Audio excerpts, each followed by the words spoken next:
na-start ko yun sa first devotion ko po rito. Yung first time ko na tinanong ni Pastor Kikes kung ano pong Bible character kailangan namin bigyan. Kasi sa dami-dami ng Bible character siya dito. Tapos biglang pumasok lang sa isip ko si Moses. So, alam ko na yung gusto ni Lord na sabihin ko. So, tinuloy ko. Tapos, yung pangalawa is, yung pangalawa po is, yung first announcement po na tingha. Hindi ko po alam kung sasali ko or hindi. Tapos, dahil di ko po alam, tinanong ko yung sarili ko, kung sasali ako, ano yung gusto mong i-present dito? Tapos, ayun yung pumasok sa isip ko yung spoken poetry, kaya dito, yung gusto ni Lord na yan ako ngayon. Tapos, nung napag-decide ko po na gusto ko mag-spoken poetry, tinanong ko rin sa sarili ko, ano naman pumagat sa ito? Tapos, naantok ako, parang nangagigit ako. Tapos, biglang matanda doon si Pastor Kikes. Tinanong niya kami nung nagde-devotion po siya. If one day po is makita natin yung Panginoon, ano po yung gusto natin itanong sa Kanya? Tapos yung sagot niya po is, kung makikita ko siya, gusto ang tanong ko sa Kanya is, bakit ako?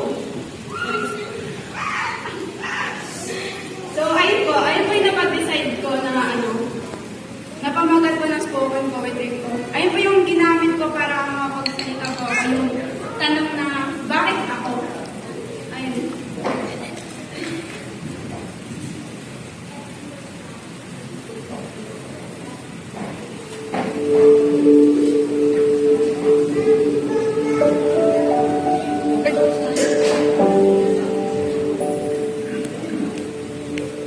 Bakit ako? Sa dami-dami ng tao, bakit ako ang napili mo? Di ko alam kung kaya ko na mag-isa. Kaya ko na walang kasama. Ito lagi yung sinasabi ko sa sarili ko noon. Siguro nakalimutan na kita.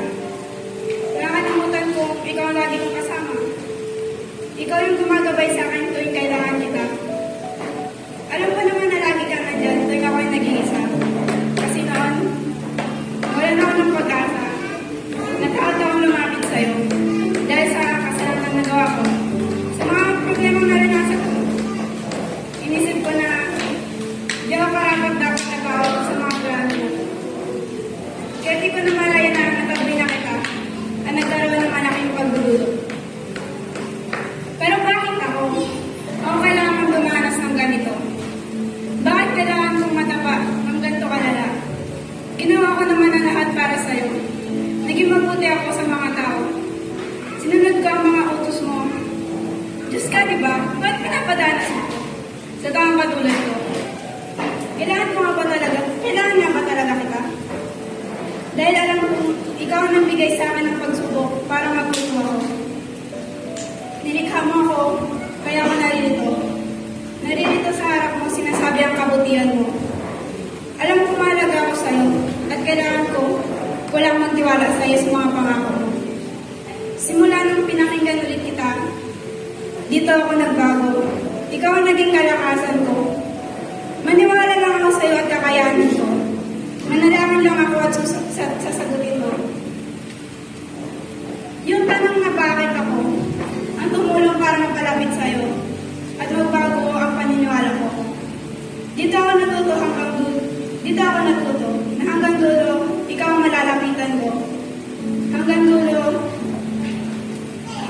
ikaw lang ang makakatulong na magbago ng buhay ko.